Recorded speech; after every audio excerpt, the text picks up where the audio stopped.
आप सभी को नमस्कार। आज के इस वीडियो में हम पढ़ेंगे कक्षा 12वीं गुट निरपेक्ष आंदोलन के सिद्धांत एवं चुनौतियाँ।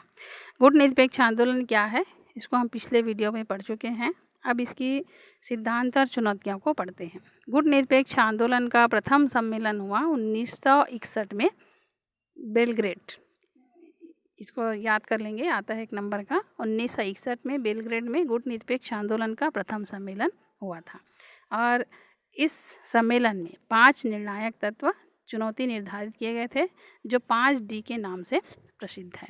ये चुनौतियाँ कौन कौन सी हैं? तो पहली चुनौती है उपनिवेशवाद का अंत करना। जितने भी गुट निरपेक्ष आंदोलन में शामिल देश थे, इनके समक्ष ये चुनौती थी कि हम उपनिवेशवाद का अंत कैसे करेंगे।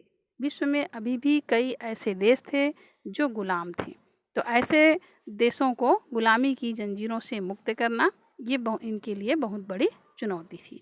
फिर दूसरा है तनाव शैथिल्य। उस समय विश्व में जो चली आ रही 2 गुटों में तनाव था, अमेरिका गुट और सोवियत संघ के गुट में। तो इन दोनों के बीच में तनाव शैथिल्य, यानी तनाव को कम किस तरह से किया जाए, किस नियम से किया जाए, ये भी एक बहुत बड़ी चुनौती थी। फिर तीसरा है विकास। जितने भी गुट निरपेक्ष आंदोलन में शामिल देश थे, ये अभी विकसित नहीं हुए थे, क्योंकि सब क्या है, दक्षिण एशिया और अफ्रीका के ही देश ज़्यादा थे और ये देश क्या है, गुलाम थे। युद्ध के बाद ये आज़ाद हुए थे और इनका पूरी तरह से शोषण हो चुका था। इन देशों के पास कोई आर्थिक संपदा नहीं थी, कोई आर्थिक साधन नहीं था। भले ही प्राकृतिक संपदा थी, प्राकृतिक संपदा प्रचुर मात्रा में थी, लेकिन इनके पास पैसा नहीं था। पूरा कंगाल करके जो इसको गुलाम बनाए थे वो देश लेकर चले गए थे। तब इनको अपना विकास करना हर क्षेत्र में, चाहे वो आर्थिक हो, सांस्कृतिक हो, राजनीतिक हो, हर क्षेत्र में विकास करना, खासकर आर्थिक और राजनीतिक, ये एक बहुत बड़ी चुनौती थी। फिर निशस्त्रीकरण। विश्व में जो शस्त्रीकरण मची हुई थी, होड़ मची हुई थी। शस्त्रीकरण का अर्थ होता है अस्त्र शस्त्र का निर्माण।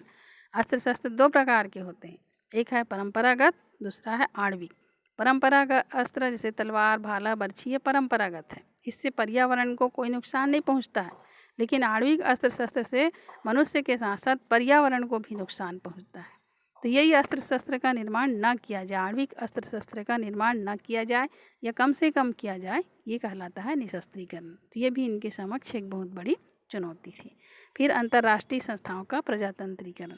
उस समय जो अंतर्राष्ट्रीय संस्था थी जैसे संयुक्त राष्ट्र संघ, तो इन संस्थाओं में केवल जो शक्तिशाली देश थे, जैसे अमेरिका है, रूस है, फ्रांस है, चीन है, ब्रिटेन है, इन्हीं लोगों का ही दबदबा था।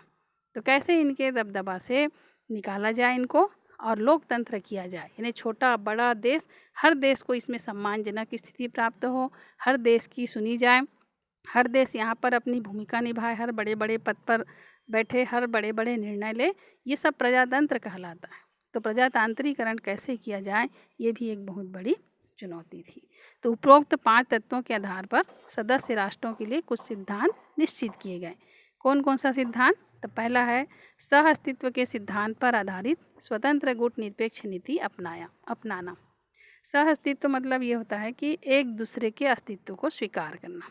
कोई राष्ट्र छोटा है या बड़ा है, इससे मतलब नहीं होगा। सभी राष्ट्र एक दूसरे के अस्तित्व को स्वीकार करते हुए अपनी स्वतंत्र गुट निरपेक्षता की नीति बनाएंगे, यानी किसी देश का पिछलग्गू नहीं रहेंगे, अपना देश का विदेश नीति स्वयं बनाएंगे और सब देशों के अस्तित्व को स्वीकार करेंगे। फिर उपनिवेशवाद नीति का विरोध करना और उसकी समाप्ति के लिए तथा विदेशों में हो रहे स्वतंत्रता आंदोलनों का समर्थन करना। उपनिवेशवाद का विरोध करना, यदि कोई देश अभी भी गुलाम है तो ऐसे गुलाम देशों को आज़ाद कराना, और यदि कोई देश में स्वतंत्रता आंदोलन चल रहा है तो उस देश को हर प्रकार का सहायता देना, समर्थन देना। फिर किसी भी सैनिक गुट में न तो शामिल होना, जो विश्व में चली आ रही सैनिक गुट थी, किसी भी गुट में शामिल नहीं होना, और न ही किसी महाशक्ति से द्विपक्षीय सैन्य संधि करना। कोई भी महाशक्तिशाली देश है उसके साथ न तो कोई संधि करेंगे और न ही कोई सैनिक गुट में शामिल होंगे। फिर किसी भी राष्ट्र के साथ समझौता नहीं करना, खासकर सैनिक समझौता, किसी भी राष्ट्र के साथ सैनिक समझौता नहीं करना। ये सैनिक समझौता चाहे कोई महाशक्तिशाली देश के विरुद्ध ही क्यों ना किया गया हो, इन्हें सैनिक समझौते से कुल मिलाकर के दूर रहेंगे। और अंतिम है किसी भी महाशक्ति देश को अपने क्षेत्र में सैनिक अड्डा स्थापित करने की स्वीकृति न देना, क्योंकि महाशक्तियों के आपसी विरोध के कारण उस सैनिक अड्डे का उपयोग किया जा सकता है। इससे पहले आप पढ़े हो क्यूबा में, क्यूबा संकट, जहां रूस क्यूबा में अपना सैनिक अड्डा स्थापित करना चाह रहा था और उस सैनिक अड्डे का उपयोग वो अमेरिका के विरुद्ध करता।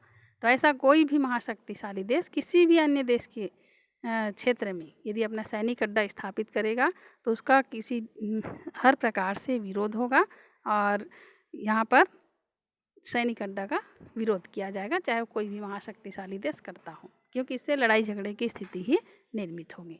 तो ये गुट निरपेक्ष आंदोलन के सिद्धांत और चुनौती है।